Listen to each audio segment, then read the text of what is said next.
director Jason Stone. How does it feel to have your feature film, The Calling, coming out tomorrow, August 29th?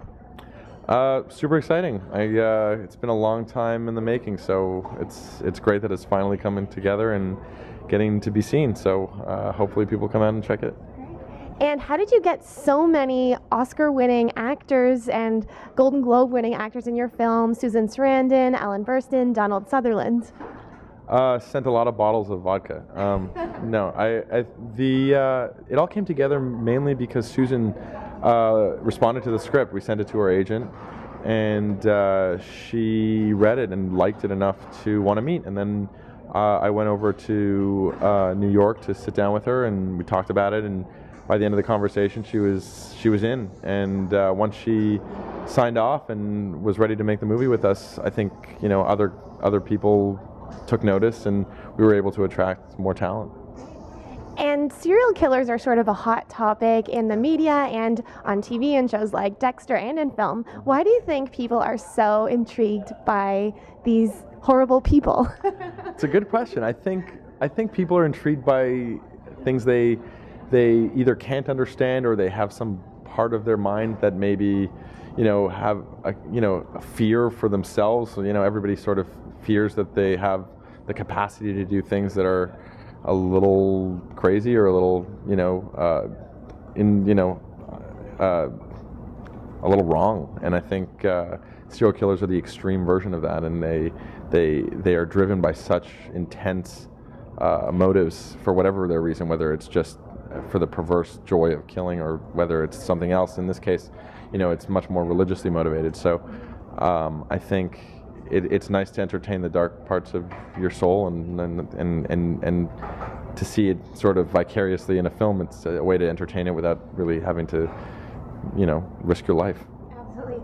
And the film is dark and sad, but there's also certainly moments of lightness. I found myself laughing at certain points. Good. So how did you balance all of these, different tones in the film? I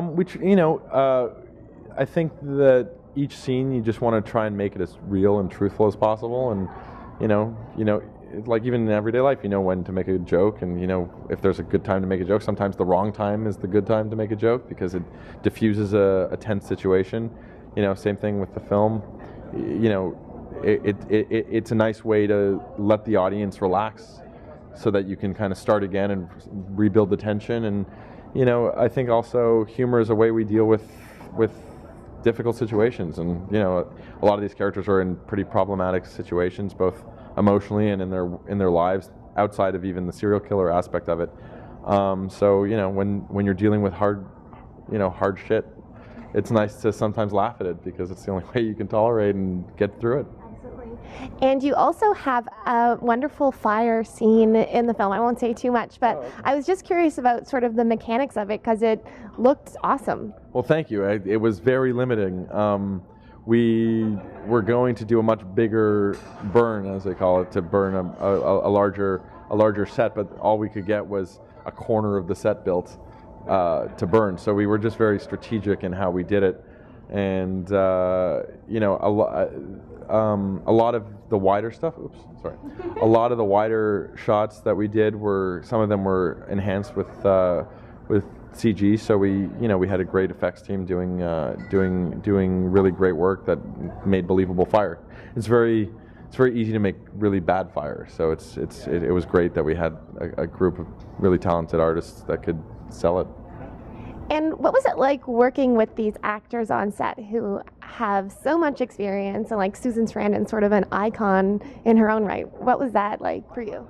It was amazing. It was totally surreal. I mean, every day was like a lesson and an experience, and also just a joy because I got to play essentially with these amazing talents who have made some of the best films I've ever seen. And all of them were unbelievably collaborative and creative, and came to set every day with just great ideas and great work. And because we were so limited with time, it was hard to get everything we wanted to get. But because we were working with the caliber of talent that we had, right out of the gate, every take, it was just there was really good material coming, and it was just a privilege from my point of view, and also just it made my job a lot easier. And what was the best part about shooting in Dundas, Ontario, right in Hamilton? Yeah, we shot in Hamilton. We shot in Sunderland up north. The best part is that it's just visually interesting. We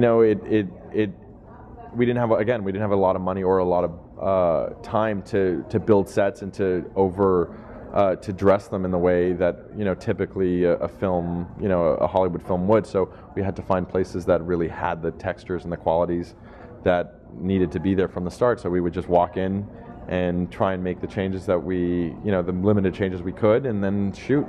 And so a lot of time went into location scouting and finding just the right places. And where's the best place for us to find out more information on you as a director, as well as The Calling, and how we can see it online? It is currently available on iTunes and on Amazon and Google Play, I think, and it's in VOD, I think, as of tomorrow. But if you really want to see a movie, I always say go see it in the theater, and it'll be at Yonge and Dundas in Toronto tomorrow night. We're going to be there doing a Q&A after the film, and there's going to be cast and crew there at 6:45 p.m. So if you get a chance to check it out, you should definitely go see it in the theater. Well, thank you so much, and congratulations on a wonderful film. Thank you so much for having me. Thank you. Sure. I'm Katie Uhlmann reporting for Katie Chats at the Thompson Hotel in downtown Toronto.